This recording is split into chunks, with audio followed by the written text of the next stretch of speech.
नमस्कार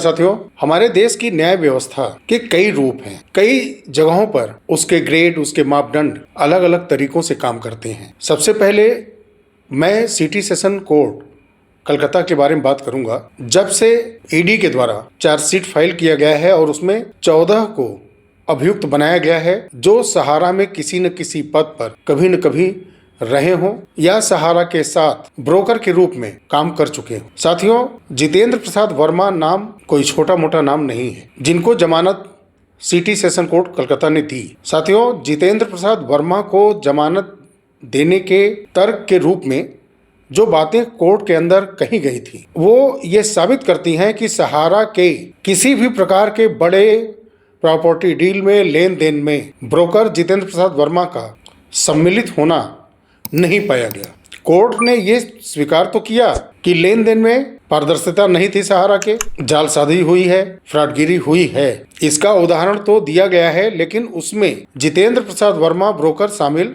नहीं पाया गया है। स्पष्ट कोई एविडेंस नहीं मिला है, जिसकी वजह से ब्रोकर जितेंद्र प्रसाद वर्मा को जमानत मिल गई और ये साबित हुआ कि सहारा के ब्रोकर के रूप में प्रमुख रूप से वो कार्य नहीं करते थे, इसलिए उनको जमानत मिल गई। लेकिन ठीक उसके उल्टा अगर आप देखें तो बाहर से कौन सा प्रबंधन तंत्र जितेंद्र प्रसाद वर्मा को जेल से बाहर लाने के लिए किस तरह से प्रयासरत था, किसकी लीगल टीम लगातार प्रयास कर रही थी तो वो सहारा प्रबंधन की ही ना। क्या कोर्ट को ये नहीं दिखता है कि ईडी ने सहारा इंडिया को कटघरे में खड़ा किया है और उस सहारा इंडिया के डायरेक्टर्स को, ऑनर्स को और ब्रोकर को, तो पर्दे के पीछे पूरा सहारा प्रबंधन तंत्र एक लीगल कार्रवाई कर रहा है। वहीं कोर्ट के अंदर सहारा के वो ब्रोकर नहीं थे, ऐसा साबित किया गया और हमारी न्यायपालिकाएं इन बातों से अनभिज्ञ होती हैं और जमानत दे देती हैं। कल को अनिल इब्राहिम और ओपी श्रीवास्तव जी के साथ भी अगर ऐसा हो जाता है तो ये अतिशयोक्ति नहीं होगी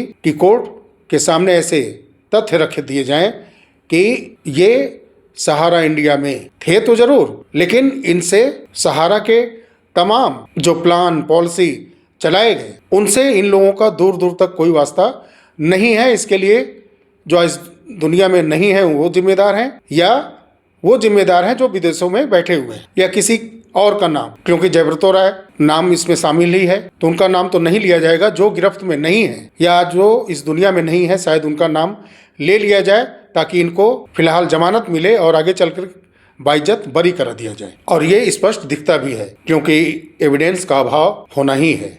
इतने वर्ष निकल चुके हैं कि फैक्ट कहीं न कहीं अब खो चुका है। कुछ एनजीओ संस्थान प्रयासरत हैं और वो चूँकि सहारा के साथ वर्षों से जुड़े हैं, इसलिए उनके पास कुछ प्रमुख एविडेंस हैं, साक्ष्य हैं। काफ़ी लोग ऐसे हैं जो कि उस समय के कार्रवाई में साथ में थे और गवाही के लिए खड़े हैं, तैयार हैं। तो कुछ उम्मीदें हैं। नहीं तो जिस तरह से सहारा प्रबंधन अपने लोगों को छुड़ाने के लिए पानी की तरह पैसा बहा रहा है, एक से एक बड़े से बड़े वकीलों को अपने लोगों को छुड़वाने के लिए रख रहा है, उनके फी पेमेंट कर रहा है, वैसे सहारा प्रबंधन से भुगतान का उम्मीद करना ये एक प्रकार से अपने आप से बेईमानी होगी। पिछले 17 सालों में सोचिए, कोर्ट के अंदर अपने लोगों को छुड़ाने के लिए, अपने को बेदाग साबित करने के लिए लगातार बड़े बड़े वकील को रखा हुआ है। वो एकमात्र एप्लीकेशन कभी ऐसा नहीं दिया जिसमें यह कहा गया हो कि मुझे करोड़ों निवेशकों का पैसा वापस करना है, मैंने ऐसा ऐसा प्लान चलाया है, कुछ उसमें कन्वर्जन जैसा भी हुआ है। इन सब बातों को कोर्ट के समक्ष स्पष्ट करते हुए भुगतान के लिए कभी भी सहारा प्रबंधन का कोई भी व्यक्ति नहीं गया। उल्टे इन्होंने उस समय के भी और वर्तमान समय की सिर्फ राजनीतिक पार्टियों को निशाना बनाने की कोशिश की। ये वही कहावत है कि धूल चेहरे पर थी, आईने को हम साफ करते रहे। दुनिया को दिखाने के लिए कि आईना गंदा है, यानी ये सिस्टम ही सिर्फ गंदा है बिल्कुल गंदा। लेकिन उस गंदे सिस्टम से भी कहीं गया गुजरा सहारा का पूरा सिस्टम प्रबंधन तंत्र है, जो कि सिर्फ और सिर्फ इस सिस्टम की कमियों की आड़ में अपने आप को वर्षों से छुपाए रखा है। और आज भी निवेशकों का भारी भरकम पैसा सिर्फ और सिर्फ अपने को बचाने के लिए, जेल में सड़ने से रोकने के लिए इन पैसों का इस्तेमाल बड़े बड़े वकीलों के ऊपर पैसा खर्च करके किया जा रहा है। और उसमें सहभागी पूरा बना हुआ है हमारे देश का न्याय तंत्र। जिस ईडी ने 1,79,000 करोड़ का चार्जशीट फाइल किया है, गबन का, घोटाला का, 420 का केस रखा हुआ है, चार्जेस लगे हैं, उन पर बात करने की बजाय, उस पर एविडेंस लेने की बजाय जमानत देने पर तुला हुआ है। जमानत देने के तौर तरीकों को वो लगातार मांगता जा रहा है और जितने भी एक्यूज्ड हैं उनसे उनके जमानत के लिए लगातार पेपर दर पेपर डॉक्यूमेंट मांगे जा रहे हैं, समय दिया जा रहा है। सहारा के लोगों को जमानत देने के लिए कोर्ट लगातार सुनवाई कर रहा है, समय दे रहा है और ईडी कहीं न कहीं चुपचाप तमाशा देख रही है, इसलिए कि इतने वर्षों में वो साक्ष्य उसके पास नहीं है कि इनको जेल में रखा जा सके। सिर्फ और सिर्फ जैसे एक कहानी की किताब होती है, वही कहानी की किताब अब सामने बची है। कोई भी ऐसे physical evidence, video, image, footage शायद ये उतने परफेक्ट रूप में नहीं है जिससे कि ईडी बैकफुट पर नजर आ रही है।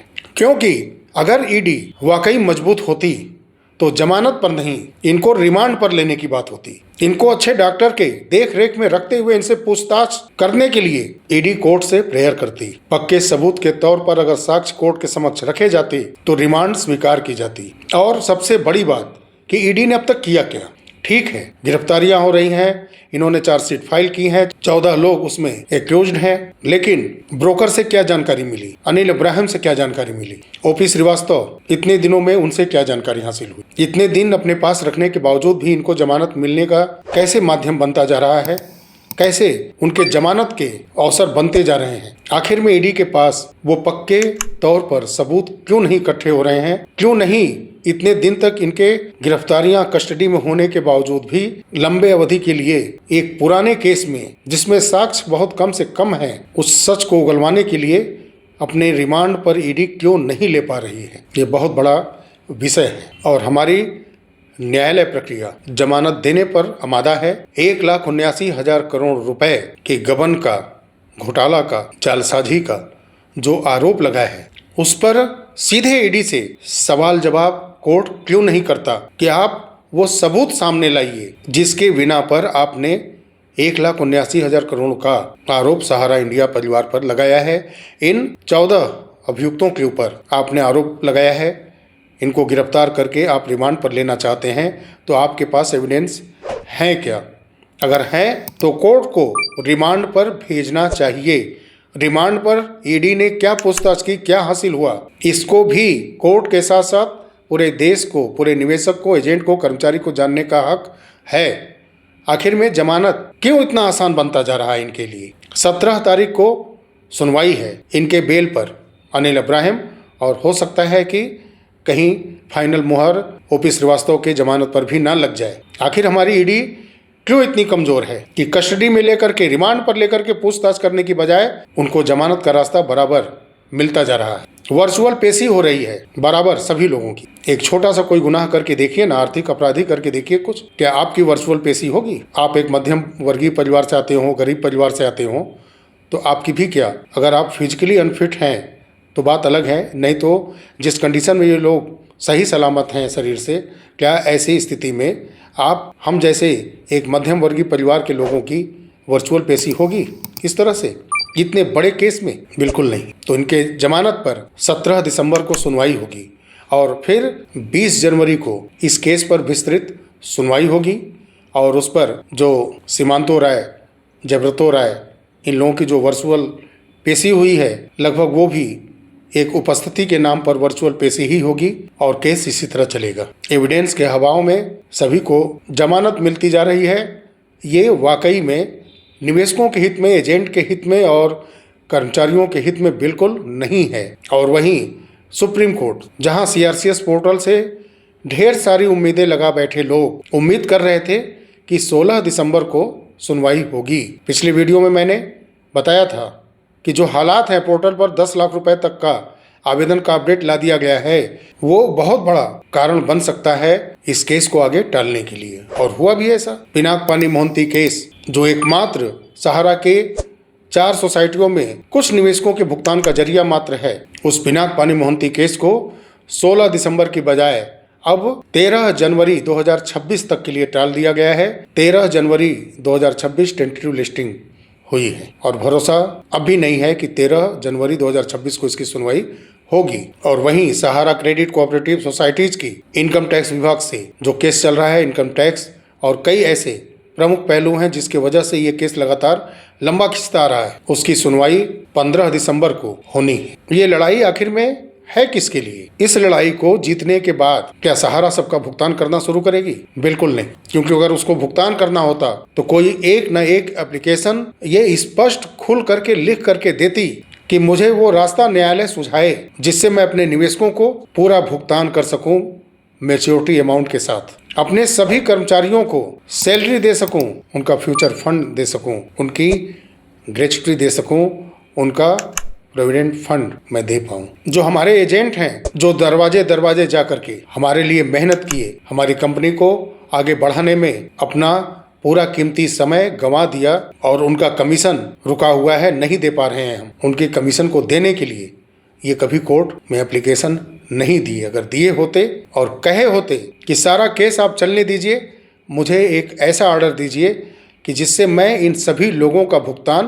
कर सकूं, लेकिन नहीं, जा रहे हैं तो एजेंट अपनी टीम बना करके प्रेयर कर रहे हैं कोर्ट से, उनका भी सुनवाई नहीं हो रहा है, इतना ताकतवर सहारा है। कर्मचारी अपनी टीम बना करके पैसा इकट्ठा करके सुप्रीम कोर्ट का दरवाजा खटखटा रहे हैं, प्रेयर कर रहे हैं, तब जाके कहीं सुनवाई हो रही है। ऐसे सहारा प्रबंधन से उम्मीद करना बेईमानी है, क्योंकि प्रबंधन तंत्र के अंदर सिर्फ बंदर बाट के अलावा कुछ नहीं है, कुछ भी नहीं है।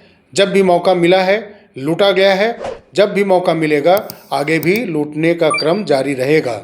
इसलिए जो भी प्रॉपर्टी अब साफ सुथरी बची है उसकी बिक्री के साथ साथ सबका भुगतान शुरू होना चाहिए, क्योंकि सीआरसीएस पोर्टल एक छोटे भुगतान मात्र का मुखौटा है जिसकी आड़ में कई हजार करोड़ रुपए का दावा पहुंच चुका है। फिर भी वो निवेशक वैध है ही नहीं। उन निवेशक को वैध ठहराने के लिए भी सहारा क्या कर रहा है? कुछ नहीं। उसको चिंता पड़ी है तो शीर्ष प्रबंधन को हथकड़ी लगने न पाए, सिर्फ इसका। न जाने कितने परिवार आर्थिक परेशानियों से जूझते हुए कई रोगों के शिकार हो गए, इस दुनिया से चले गए। कितने घर में आर्थिक परेशानियों की वजह से इलाज नहीं हो पाया, बच्चों की अच्छी शैक्षिक परवरिश नहीं हो पाई, अच्छे जॉब के लिए वो तैयारी नहीं कर पाए। कभी ऐसे परिवार के लिए सहारा इंडिया परिवार के बहुत खास लोगों को आगे बढ़ करके कुछ करते हुए देखा है आप लोगों ने? ऐसे परिवार के लिए जूझते हुए कभी सहारा के शीर्ष प्रबंधन के लोगों को देखा है? जिस प्रकार से जमानत लेने के लिए लगातार वर्षों तक जेल में रहने से बचने के लिए वो प्रयास कर रहे हैं, कभी इस तरह से जूझ करके जो करोड़ों निवेशक, लाखों कर्मचारी, लाखों एजेंट आर्थिक परेशानियों से जूझ रहे हैं, कष्ट सह रहे हैं, कभी उनके लिए भी इतने जोर शोर से सहारा प्रबंधन को प्रयास करते देखा है? जिस प्रकार से ये लोग कोर्ट में लगातार प्रयास कर रहे हैं अपने लोगों को बचाने के लिए। इतना जी तोड़ अगर प्रयास अपने लोगों के लिए करते जिनसे उन्होंने पैसा लिया, जिनके जरिए पैसा लिया, तो शायद सहारा फिर एक बार खड़ी हो जाती। लेकिन नहीं, जिनसे पैसा लिया उनको पैसा ना देना पड़े, इसके लिए लगातार वो प्रयास कर रहे हैं और ये पिछले 17 सालों में दिख भी रहा है। ये जग जाहिर है, छुपाने की जरूरत नहीं है। एक भी प्रयास किया होता तो कम से कम उसका उदाहरण दिया जा सकता था, लेकिन नहीं। सहारा के अपराध में न्यायतंत्र और यहाँ का राजतंत्र सभी शामिल हैं। बहुत सारे लोग कहते हैं ये सिस्टम ऐसे ही चलता है, न्याय प्रक्रिया में देरी लगती ही है। साथियों, ऐसी न्याय प्रक्रिया, ऐसा संविधान किस काम का जिससे न्याय पाने में पीढ़ियां बदल जाएं, न्याय पाने वाला इस दुनिया में रहे ही ना। ऐसे एविडेंस इकट्ठा करने वाले सिस्टम और ऐसे एविडेंस के बलबूते न्याय देने वाला हमारा न्यायतंत्र और पहले वोट और फिर खून चूसने वाला हमारा राजतंत्र किस काम का ऐसा संविधान जहां जमानत देने के तमाम प्रावधान हों और करोड़ों निवेशकों को लाभ पहुंचाने के लिए, उसके हक का न्याय दिलाने के लिए, उसके हक का पैसा दिलाने के लिए कोई रास्ता नहीं। कोई खुल करके लोअर कोर्ट के जज से लेकर के सर्वोच्च अदालत के चीफ जस्टिस ऑफ इंडिया तक खुल करके वो अपनी बात कह नहीं पाते, जिससे कि करोड़ों लोगों को रिलीफ मिले, उनके हक का, उनके अधिकार का न्याय उनको मिल सके। मुझे इस सिस्टम से बेहद दुख है कि एक एक हफ्ते पर जमानत देने के लिए सुनवाई और 1,79,000 करोड़ रुपए के गबन का जो केस लगा है उस पर सबूत मांग करके उस पर अमल में सारे तथ्यों को ला करके गहराई से पूछताछ करने की बजाय पकड़े गए अभियुक्तों से उनके जमानत देने पर उनके हालात पर विचार किए जा रहे हैं। जबकि 17 सालों से करोड़ों निवेशक ऐसे कई परिवार हैं जो कि ऐसे हालात से पहले ही गुजर चुके हैं। उनके हित के लिए कोई न्यायालय नहीं सोचता और जमानत लेने और देने वाले सिर्फ बड़े लोगों का पक्ष देखते हैं। गरीब निवेशकों का पक्ष, मध्यम वर्गीय कर्मचारियों का पक्ष, गरीब और मध्यम वर्गीय एजेंटों का पक्ष नहीं देखते न सुनते। इसीलिए कानून की देवी की आंखों पर पट्टी बांध दी गई है। चलिए साथियों, वीडियो काफ़ी लंबा हो गया है, मिलते हैं अगले वीडियो में। तब तक के लिए नमस्कार, जय हिंद, जय भारत, वंदे मातरम।